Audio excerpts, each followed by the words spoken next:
sometimes you hear about things, ways people died that just sound completely made up, right? Like something straight out of fiction. Oh, absolutely. There are some historical accounts that are just baffling. They make you stop and think, how did that actually happen? Exactly. So that's what we're diving into today. We've gathered a few of these, well, unusual historical deaths, stories that sound stranger than fiction. And our goal, I suppose, is to look at why these particular stories are so memorable, what makes them stand out. Right. It's that element of disbelief, maybe, the sheer unexpectedness of it all. Precisely. Life can just take such strange turns.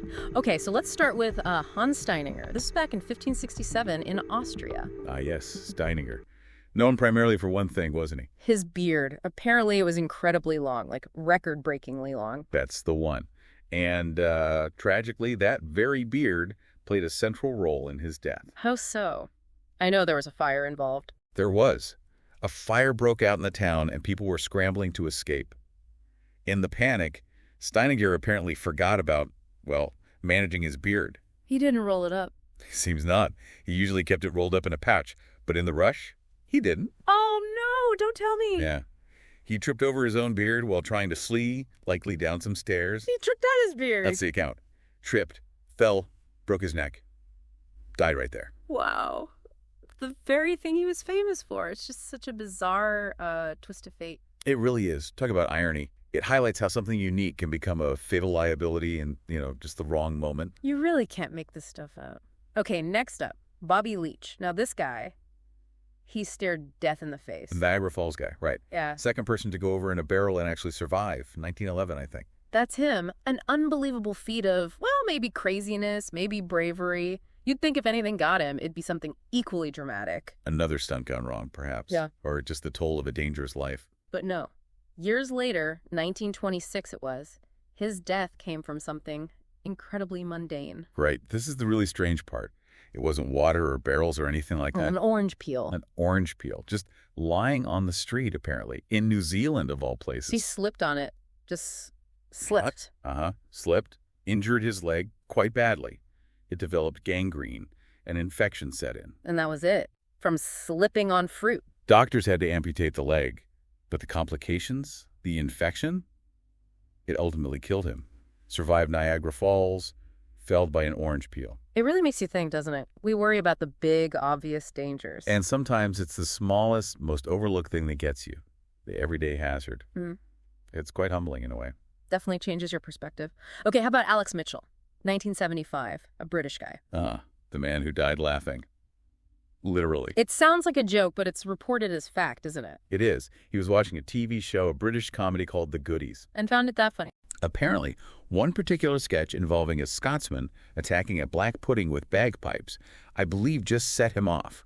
He laughed uncontrollably for, well, reports say about 25 minutes straight. 25 minutes? That's intense. Extremely intense. And then, he slumped over. Died. Medically speaking, how does that happen? Can you really laugh yourself to death? It's very rare, obviously. But yes, prolonged, violent laughter like that can put immense strain on the body. It can trigger a heart attack or cardiac arrest, the sheer physical exertion, the changes in breathing, heart rate. So his heart just gave out from the strain of laughing? Essentially, yes. Heart failure induced by excessive prolonged laughter. It's certainly one of the more unusual causes of death you'll find recorded. Dying from joy, or at least extreme amusement. What a way to go, I suppose. Okay, one more. Isadora Duncan. The famous dancer. Very influential, very celebrated figure in the early 20th century. Her death in 1927 was also sudden and quite shocking. And again, involved something seemingly harmless, right? Exactly. Isadora was known for her rather dramatic sense of style. Flowing garments, long scarves. Very artistic. And it was a scarf, wasn't it? It was. A long, beautiful silk scarf she was wearing while riding in an open-top car in Nice, France. So what happened? Did it just fly off? Worse.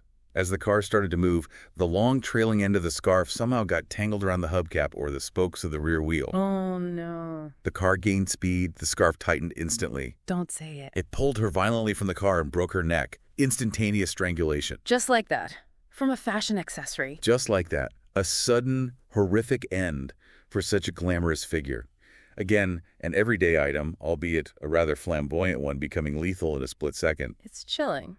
A beard, a peel, laughter, a scarf. When you line them up like that, yeah. The common thread is just The sheer unpredictability. Ordinary things, ordinary actions, leading to these extraordinary fatal consequences. None of them could have possibly foreseen it.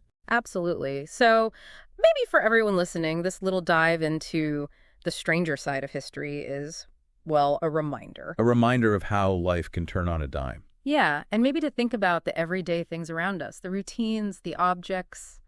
You just never know how a tiny detail, a forgotten habit, or a random event could lead to something completely, utterly unforeseen. It's certainly a thought to ponder.